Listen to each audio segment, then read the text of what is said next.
The streets of Los Angeles burned this week, not from wildfires, but from rage. What began as an unsubstantiated whisper, ICE is raiding Home Depot, exploded into full-scale urban warfare by nightfall. Paramount, a working-class Hispanic neighborhood where 82% of residents trace their roots south of the border, became ground zero. They spit, we hit. For undocumented day laborers who gather daily at Home Depot hoping for work, the rumor struck like a match to tinder.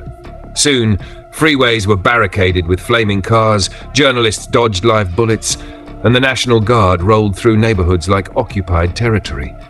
The political divide turned visceral.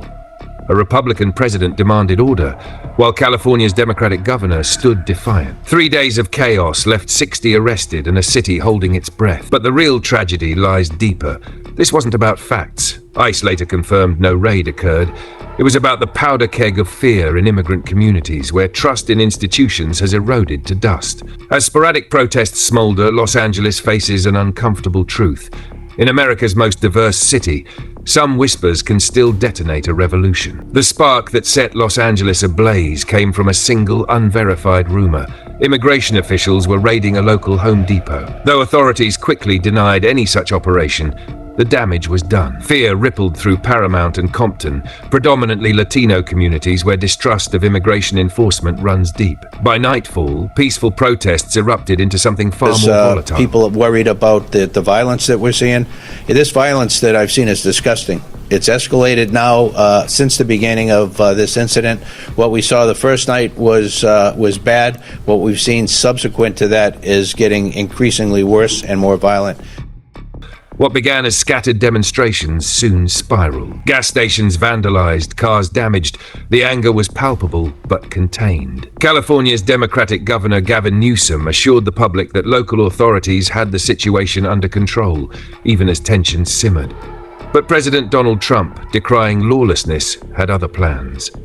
In a rare and controversial move, he bypassed the state entirely, invoking federal authority to deploy 2,000 National Guard troops onto Los Angeles' streets without consulting Newsom. The sudden military presence escalated an already fraught situation. Trump's hardline rhetoric, "They spit, we hit," further inflamed divisions, framing the unrest as a battle rather than a plea for understanding. Now, as the dust settles, Los Angeles is left grappling with deeper questions. How did a baseless rumor ignite such fury? And what happens when federal power overrides local governance in the name of order? The answers may define not just this city's future, but the nation's. By Sunday morning, the streets of Los Angeles had become a war zone. The arrival of National Guard troops, deployed unilaterally by President Trump, escalated tensions into full-blown chaos. Protesters clashed with soldiers under clouds of tear gas, bullets whizzing through the air, and storefronts engulfed in flames. Even journalists weren't spared. An Australian reporter was struck by a rubber bullet, a British photographer hospitalized by a sponge round, each moment captured in jarring detail. Now, as the smoke clears, a new battle emerges. Not in the streets, but in courtrooms and political arenas. California Governor Gavin Newsom has condemned Trump's intervention as an abuse of power, while the mayor of LA warns of a dangerous escalation. The president, however, remains defiant, doubling down on his hardline immigration stance and even threatening state officials with federal charges if they obstruct deportations. This isn't just about Los Angeles, it's about precedent. In 1992, the city burned after the Rodney King verdict.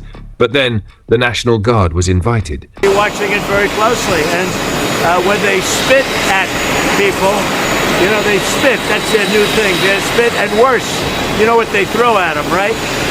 And when that happens, I have a little statement, they say, "They spit, we hit." And I told them, nobody's gonna spit on our police officers, nobody's gonna spit on our military. Protesters. This time, Trump bypassed the state entirely, raising a chilling question. If he can militarize California against its will, what stops him from doing the same to New York, whether it's Chicago or Portland? As legal battles loom, LA has become more than a flashpoint. It's the front line in America's deepening constitutional crisis, where power, race, and resistance collide.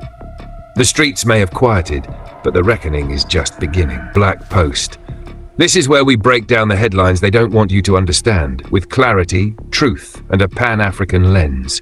If you're passionate about Africa's future and fed up with filtered narratives, you're in the right place. So go ahead, like, share, and subscribe to stay plugged into the movement.